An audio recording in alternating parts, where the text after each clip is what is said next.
আমি আইনজীবী শাহাদাত Shah, Indian secular front দক্ষিণ চব্বিশ পরগনা জেলার ভাইস প্রেসিডেন্ট। তো আমি এসেছিলাম বারুইপুর আদালতে, ওখান থেকে কাজ সেরে আমি একটু বর্ধমানে এসেছি। তো এসে দেখলাম যে শওকত মোল্লার এগেনস্টে নাকি আবার আর একটা মামলা হয়েছে। কিসের মামলা? গণধর্ষণের মামলা। তো আমি শওকত মোল্লাকে বলতে চাই যে কেমন আছেন আপনি?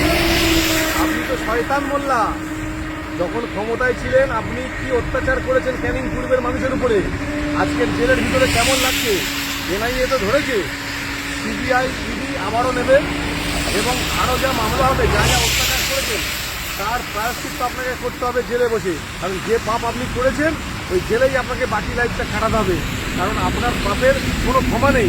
আপনি ক্যানিং পূর্ব তথা সারা দক্ষিণ চব্বিশ পরগনায় কী অত্যাচার করেছেন, কত মানুষের ঘরদোর ভেঙেছেন, কত লুটপাট করেছেন, কত মানুষকে মারধর করেছেন, এর সমস্ত হিসেব জেলে বসে আপনাকে দিতে হবে, জেলে বসে আপনাকে প্রায়শ্চিত্ত করতে হবে। নমস্কার।